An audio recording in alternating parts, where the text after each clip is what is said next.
My boyfriend, 23, and I, 22, have been dating for 4 years. He is sometimes a little weird, but he's a kind and lovely man, a little shy, timid, and quiet. He has anxiety and gets nervous around people. He does certain things that might appear weird. He's just a little closed off. With me, he's open, and we can tell each other everything. If something is bothering us, we talk and explain what it is on our mind. But recently, he's been acting weird towards my sister, 20. He does not want to be around her. He walks the other way when he sees her and makes no eye contact with her. He literally cannot be in her presence. It's gotten so bad that he drives away when he sees a car that looks like hers. He wasn't telling me what was bothering him, which had been going on for months. I just wanted to know what was going on. I asked my sister what had happened between them. She said that nothing happened, and he was just weird. So I was asking him to just tell me what was going on. He refused to until I asked him again last week. He broke down and told me that my sister has been harassing and bullying him for a while. He told me that she has been calling him names, knocking things out of his hand, supposedly putting her hands on him, and a lot worse than I can say here, supposedly. It was hard to believe that my sister would do something so awful. She's honestly an angel. It would not do something so terrible. She's 5'2", and my boyfriend is over 6 feet and muscular. It's kind of hard to believe she could have done those things. I confronted my sister about these incidents. She, of course, denied all of these things. She just told me he's unusual and has always been like that, but I've been too blind to notice and that he's lying. She explained that we're sisters and I should stand by her, to not let some man between sisterhood. So I feel a little conflicted because I don't know who to believe. I told my best friend, whom my boyfriend had also known since childhood, about everything. And she already knew and told me that my sister definitely did those things because she's always been like that. I was flabbergasted and told my BFF that my sister is literally an angel and she's the sweetest person. She said, "Oh no, she's only like that in front of you. To everyone else, she's a damn witch and the vilest person in existence." I really cannot fathom that she would do that. I just explained that I didn't know who to believe, and maybe they should explain or talk it out in front of me. She said she would unfriend me immediately if I let my sister anywhere near him again, and that I should stop choosing my sister over my significant other. She hung up after like, "What? I'm not choosing my sister over him. I also don't think it's wrong to talk things through." I don't know who's telling the truth, and I need to hear both sides out. I don't think that's wrong. Am I the idiot if I do? 2 significant people in your life have verified allegations of your sister's actions. While I understand that family's everything mentally, please consider the possibility that your sister does not have your best intentions at heart and has a never-ending get-out-of-jail-free card, and she knows it. You are the idiot if you try to force your boyfriend into more harassment. Your best friend is willing to end your friendship over this. Take it seriously. It sounds like you don't know your sister at all. It's obvious why your boyfriend didn't tell you without you nagging him about it. He knew you wouldn't believe him. You think your sister's an angel who can do no wrong, despite multiple people telling you otherwise. Abusive people are very good at faking being perfect and sweet to convince others that their victims are lying. I bet if you talk to a few other people who know your sister, you'd learn she's not as perfect as you think. You are the idiot, and you're the one blind here, but not about your boyfriend. You're sure she couldn't because she's an angel. No, what she is a manipulative two-faced witch who has had you under her thumb and dancing to her tune for who knows how long. You should not have your boyfriend talk things through with your sister. Instead, try a therapist or the police. Consider yourself lucky both of them haven't walked out on you already because of your BS. Because if I were either of them, pulling the stunt you just did, I would have been out so fast your head would spin. I, 23 female, moved in with my in-laws a little over a year ago after getting married. I have a sister-in-law, a young teen, my mother-in-law, and their maid. Mother-in-law finds it shameful to discuss menstrual cycles or anything period-related. We argued when I called my husband to tell him I ran out of pads, and she saw him enter the house with a bag of them. Apparently, he shouldn't even know what they are, let alone be purchasing them for me. Sister-in-law started her cycle shortly after I moved in. Over the past 9 months, I realized that there were none left every time I needed my stuff. I realized everyone else was using my pads instead of buying their own. I spoke to the other women in the house and explained that I appreciated that they might get caught short, but if they could replace the stuff or at least tell me they had run low, I would have some. Every 3 weeks, it's the same thing. I never have pads, even though I had them stacked up. So I bought a mini storage locker thing and put it in my ensuite bathroom, and I have the only key. This is also where the pads were anyway, so basically, they were rifling through our bedroom frequently to access them. Sister-in-law found out the hard way and tattled to mother-in-law, who went off on me for being self-centered and unsympathetic. I told her I was tired of being taken advantage of, and if she was so worried about her daughter, then she should take steps to provide for her. She dragged my husband into it and said she would throw me out if I didn't apologize for my comments and actions. He reminded her that we move out in 2 months anyway, and that if she wanted me out, then we would gladly leave early. She backed down, but there was a tension between the in-laws and husband and me, with them giving us the silent treatment. Maybe I should not have locked my pads away. Wait, so it's shameful for your husband to buy you pads, but it isn't shameful for your mother-in-law to throw a fit and involve her son in the feminine hygiene drama? Irony. You are not the idiot, OP. They kept using your pads because mother-in-law is too ashamed to buy her own crap, so they're all relying on you for their feminine needs. What happens when you move out? They'll be forced to go to the store. Mother-in-law went off on you, calling you self-centered and unsympathetic for wanting to use the stuff you bought. What exactly does that make her not buying them at all? She's the one making the big problem.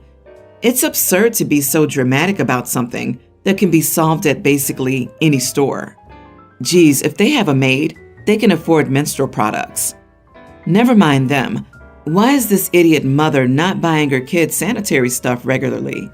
She must know her daughter needs them. Instead, she's resorting to stealing them? That girl's probably embarrassed that she even has to steal her sister-in-law's pads. So sad. I feel really bad for her, honestly. Just think what it's teaching this young lady. Be ashamed of your body. Other people need to provide for your needs. And whatever you do, don't ask the men in your life for support. Craziness. I am a 31-year-old man and was at a large store yesterday with my infant son when he did what babies do. I went to the restroom and saw that there wasn't a family or companion restroom, just a men's and women's restroom. So I went into the men's room and saw a cubicle and a few urinals, but no changing table. The sink didn't have a counter either. I walked out and hunted down an employee to ask where the changing table was. She said it was in the bathroom, and I asked where, assuming there was a family or companion restroom on the other side of the store. She took me back to where I just was. I asked if there was another bathroom, and she said no. I told her I was just in the bathroom, and there was no changing table. She asked if I was sure, and suggested I look again. I was annoyed, but I went back to the men's room. No changing table. When I came out, the employee was gone. Keep in mind that my son has been in his poopy diaper this whole time, so I give up and head into the ladies' room, which had a changing table. A woman was washing her hands and she said, "Wrong bathroom, buddy." I gestured to my son and said, "No changing table in the men's room." She laughed and said, "Bro, that sucks." Then she walked out. So I rushed to change him, hoping to be done before anyone else walked in. I'm almost done when a woman walks in and starts screaming at me. I tried to explain what I was doing, but she kept shouting, "Get out, you can't be here." Then she ran out. I finished putting the diaper on and rushed out of the bathroom. I saw the woman talking to an employee and decided to leave without my stuff. The employee tried to wave me down and stop me, but I rushed to my car, buckled my son into his seat, and left. My wife said I did the right thing, but my mom says I'm an idiot and 100% in the wrong. My sister won't stop laughing at me and is no help. Am I the idiot? Not the idiot. That store is 100% to blame for this. I wouldn't be shocked if they've received complaints about this in the past and haven't done anything about it. Your mom was way out of line. You needed to change your kid. What did she expect you to do? Change him on the floor? Drive him home in a dirty diaper? Your wife was right. You did the right thing and that lady was rude. Who does that? Screams at a father changing his kid's dirty diaper? I've never felt threatened by a man changing a poopy diaper. Maybe I should feel threatened, since they have the most dangerous weapon ever. As a woman, I wouldn't have even given him a second look. He was at a changing table with a baby. What do you think he was doing? This isn't the first time I've heard that many stores do not have changing tables in the men's restrooms. I always assumed that they were in both. I was wrong. Maybe if people started changing their baby on the customer service desk in stores that can't be bothered to be properly equipped, the stores will begin to rethink this outdated misogynistic BS. What does your mom suggest you should have done? She said I should have asked the lady washing her hands or the female employee I first spoke with to change him for me and wait right outside. I feel that would have been a bit entitled though. Hey, random woman I don't know, change my baby's poopy diaper. My fiancé, Edgar, is my future mother-in-law's only son. She is so attached to him and is excited about our wedding. We've had a relatively long engagement and we're finally getting married soon. I've been trying to keep her as involved as much as possible, but she kept getting further with her expectations. She'd email me a list of questions about 5 or 6 times a week. She'd ask me the same questions repeatedly, expecting a different answer. When she doesn't get a different answer, my future father-in-law will call me and start pushing the same thing. It made me anxious and stressed out. Edgar says that she just wants to ensure the wedding is flawless and felt like some of the choices I made during wedding planning are poor. She went to our former wedding coordinator, bombarded her with tons of questions, and even called her many times trying to change things we've already picked, saying all choices made were based on zero experience and wrong. She even pretended to be me at some point. This caused a huge fight between us, and I ended up starting all over with the new wedding coordinator and completely getting mother-in-law out of the wedding planning process. Mother-in-law lashed out at me for it, and Edgar said that I was too hard on his mom. Last week, I found out that he went against my wishes and gave his mom our wedding coordinator contact info, and his mom found out about all our plans. So I blew up at him and told him he violated my boundaries and betrayed my trust.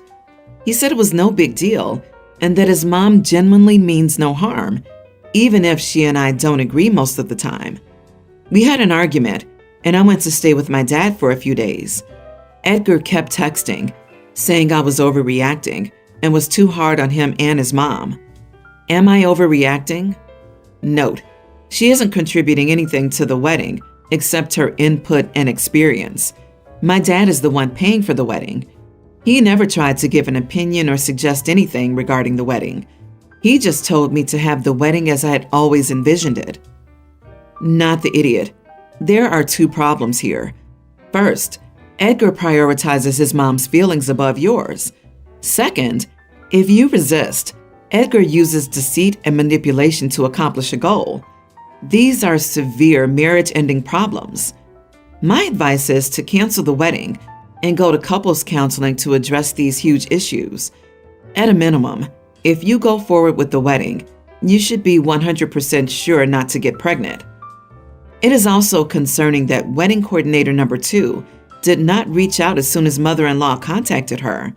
It would be alarming and contract ending if she made changes based on mother-in-law's instructions and not yours. You have a serious situation here. However, don't discount it as wedding craziness if you want to avoid a decade of similar experiences.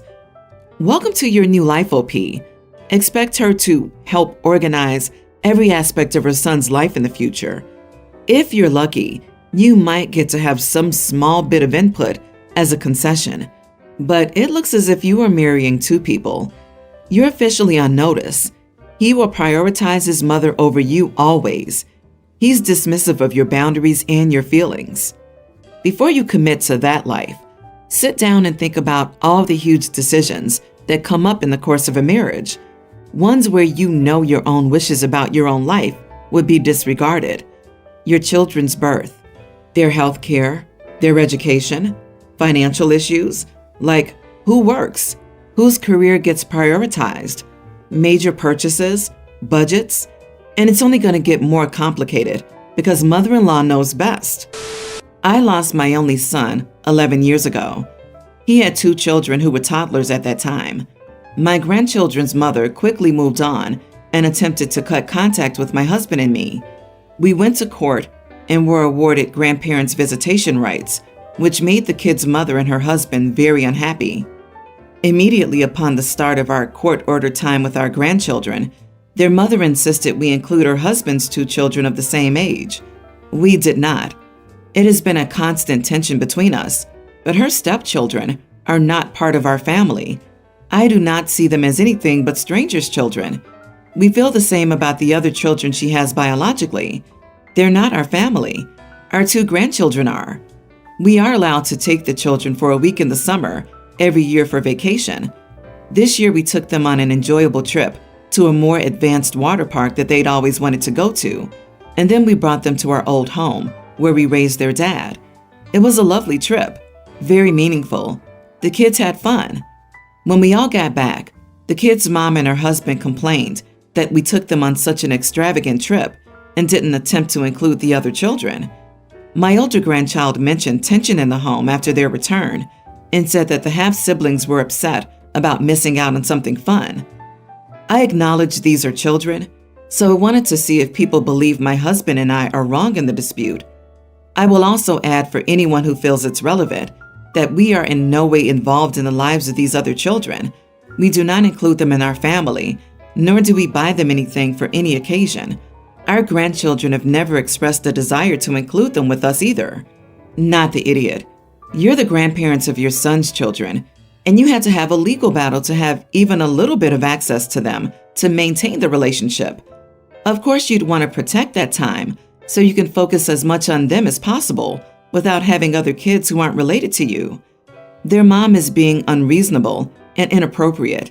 You aren't legally or socially obligated to play granny with anyone else's kids, regardless of their connection to your grandkids. Mom is probably looking for free childcare for the week. The biggest idiot here is the mother, who's feeding BS to her stepkids that they should be included.